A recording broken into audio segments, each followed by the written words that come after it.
आप देख रहे हैं सत्यहिंदी.com।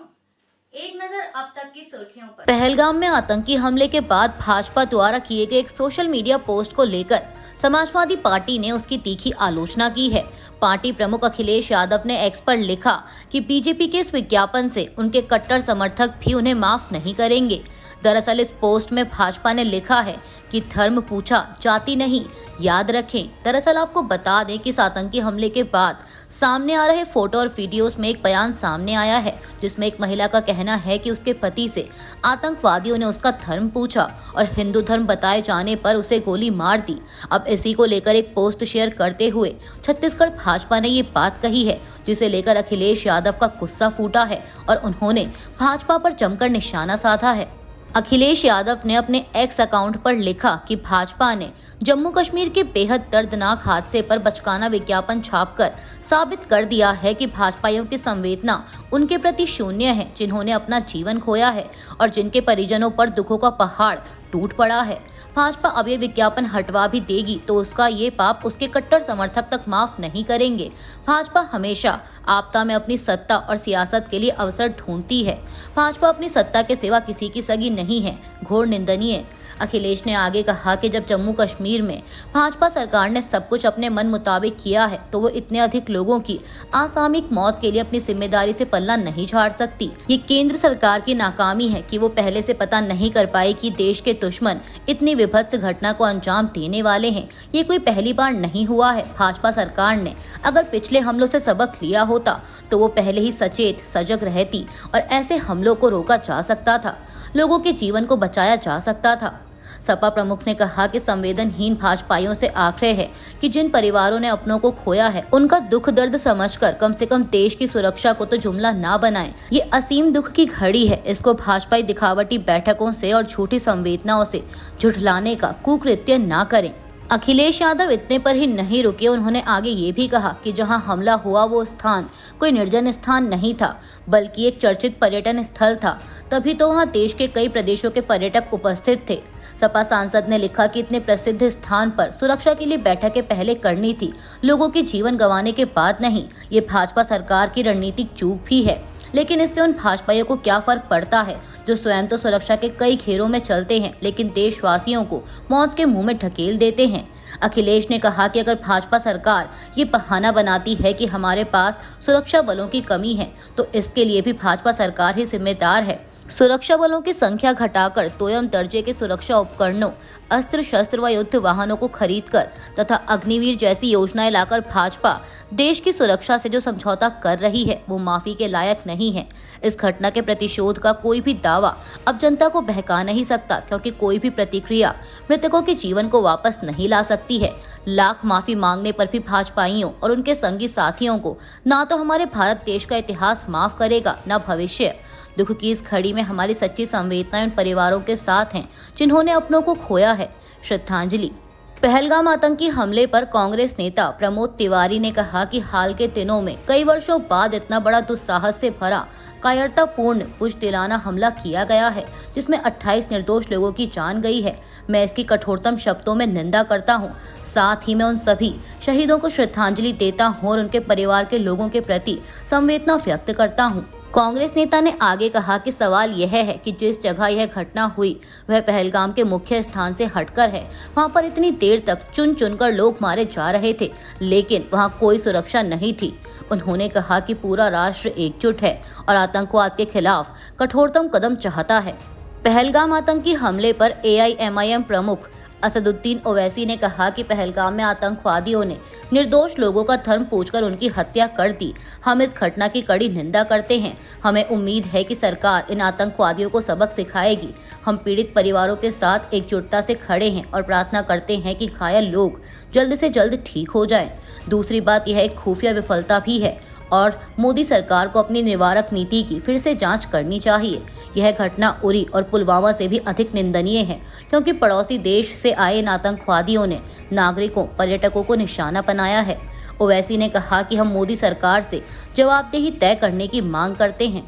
पहलगाम आतंकी हमले में नौसेना के अधिकारी लेफ्टिनेंट विनय नरवाल की भी मौत हुई है। कुछ दिन पहले ही शादी के बंधन में बंधे 26 वर्षीय भारतीय नौसेना अधिकारी लेफ्टिनेंट विनय नरवाल अपनी पत्नी के साथ जम्मू कश्मीर के पहलगाम में छुट्टियां मना रहे थे, तभी आतंकवादियों ने उन्हें गोली मार दी।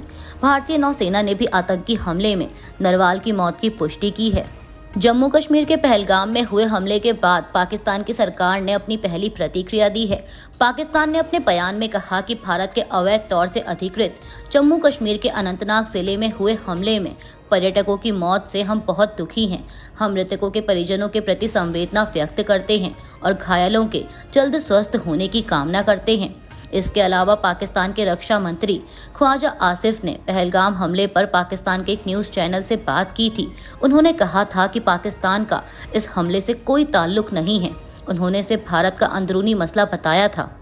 सेना ने बुधवार को बताया कि जम्मू कश्मीर के बारामूला जिले में नियंत्रण रेखा के पास घुसपैठ की कोशिश के दौरान हुई कार्रवाई में 2 चरमपंथी मारे गए हैं। भारतीय सेना की चिनार कोर ने अपने एक्स अकाउंट से इस मुठभेड़ की जानकारी दी थी।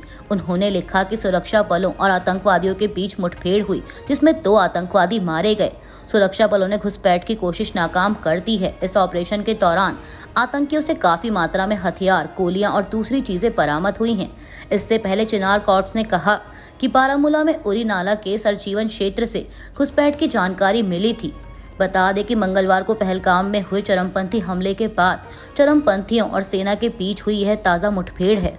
जम्मू कश्मीर के पहलगाम में हुए चरमपंथी हमले के बाद चैम्बर एंड बार एसोसिएशन ने जम्मू कश्मीर बंद का ऐलान किया है। उनके इस ऐलान का जम्मू कश्मीर नेशनल कॉन्फ्रेंस और पीडीपी प्रमुख महबूबा मुफ्ती ने समर्थन किया है। जम्मू कश्मीर नेशनल कॉन्फ्रेंस ने कश्मीर बंद के समर्थन की जानकारी अपने एक्स अकाउंट पर साझा की।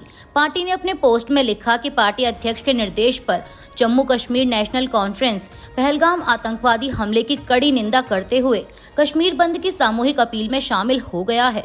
हम जम्मू कश्मीर के लोगों से अपील करते हैं कि धार्मिक और सामाजिक नेताओं की ओर से बुलाई गई हड़ताल को पूरी तरह से सफल बनाएं। वहीं पीडीपी प्रमुख महबूबा मुफ्ती ने लिखा कि chamber and bar association Jammu ने पर्यटकों पर हुए भयावह चरमपंथी हमले के विरोध में पूरी तरह से बंद का आह्वान किया है। मैं सभी कश्मीरियों से अपील करती हूं कि वे पहलगाम में हुए क्रूर हमले में मारे गए निर्दोष लोगों के सम्मान में इस बंद का समर्थन करने के लिए एकजुट हों। यह हमला कुछ खास लोगों पर नहीं बल्कि हम सभी पर हुआ है। हम गम और आक्रोश में एकजुट हैं और निर्दोषों की हत्या की कड़ी निंदा करने के लिए इस बंद का पूरी तरह समर्थन करते हैं। बता दें कि जम्मू कश्मीर के पहलगाम में मंगलवार को पर्यटकों पर चरमपंथी हमला हुआ। इस हमले में 26 लोगों की मौत हुई है। जम्मू कश्मीर के पहलगाम में हुए चरमपंथी हमले को लेकर कांग्रेस नेता राहुल गांधी ने गृह मंत्री अमित शाह से बात की है। राहुल गांधी ने इसकी जानकारी अपने एक्स अकाउंट पर दी। उन्होंने लिखा कि मैंने गृह मंत्री अमित शाह, जम्मू कश्मीर के मुख्यमंत्री उमर अब्दुल्ला और जम्मू कश्मीर पीसीसी अध्यक्ष तारिक हमीद कर्रा से पहलगाम में हुए आतंकवादी हमले के बारे में बात की। इस हमले की पूरी जानकारी ली। कांग्रेस नेता ने कहा कि पीड़ितों के परिवारों को न्याय मिलना चाहिए और हम उन्हें पूरा समर्थन देंगे। समाचार एजेंसी पीटीआई के मुताबिक जम्मू कश्मीर के पहलगाम में मंगलवार को हुए चरमपंथी हमले के बाद दिल्ली में सुरक्षा व्यवस्था सख्त कर दी गई है। अधिकारियों ने बताया कि यह कदम एहतियात के तौर पर उठाया गया। दिल्ली पुलिस ने हमले के बाद पूरे शहर में सुरक्षा बढ़ा दी है। खास तौर पर पर्यटक स्थलों और शहर की सीमाओं पर कड़ी जांच और निगरानी की जा रही है ताकि कोई भी संदिग्ध गतिविधि तुरंत पकड़ी जा सके। उधर घाटी में सुरक्षा कर्मी जगह जगह वाहनों की तलाशी ले रहे हैं और सड़कों पर व्यापक बैरिकेडिंग की गई है। इस बीच जम्मू कश्मीर के कई इलाकों से हमले के खिलाफ प्रदर्शन की तस्वीरें और वीडियो भी सामने आ रही हैं। पहलगाम में भी कुछ लोगों ने कैंडल मार्च कर हमले का गुस्सा जाहिर किया। अंतर्राष्ट्रीय मुद्रा कोष यानी IMF ने वैश्विक अर्थव्यवस्था के लिए अपना नया अनुमान पेश किया है। IMF ने मंगलवार को साल 2025 के आर्थिक विकास को लेकर कहा कि टैरिफ में बढ़ोतरी और अनिश्चितता की वजह से इसमें काफी गिरावट देखी जाएगी। अपने वैश्विक अनुमान में IMF ने कहा कि इस साल दुनिया की अर्थव्यवस्था 2.8% की दर से विकास कर सकती है। इससे पहले यह अनुमान 3.3% रखा गया था। अमेरिका की आर्थिक ग्रोथ के बारे में IMF ने कहा कि यह इस साल 1.8% रह सकती है, जबकि इससे पहले 2.7% रहने का अनुमान लगाया गया था। में अंतर्राष्ट्रीय मुद्रा कोष ने बताया कि इस साल चीन की विकास दर 4% रह सकती है। इससे पहले इसके 4.6% रहने का अनुमान लगाया गया था। बता दें कि अंतर्राष्ट्रीय मुद्रा कोष एक महत्वपूर्ण संगठन है जो दुनिया भर की अर्थव्यवस्था को स्थिर रखने की कोशिश करता है। यह आर्थिक गतिविधियों पर नजर रखता है और सदस्य देशों को अर्थव्यवस्था से जुड़ी सलाह देता है। IMF आर्थिक संकट का सामना कर रहे देशों को शॉर्ट टर्म लोन और सहयोग देता है। अभी के लिए बस इतना ही। बाकी की खबरों के लिए जुड़े रहिए सत्यहिंदी.com के साथ। Copyright disclaimer under Section 107 of the Copyright Act 1976. Allowance is made for fair use for purposes such as criticism, comment, news reporting, scholarship, and research. Fair use is a use permitted by copyright statute that might otherwise be infringing.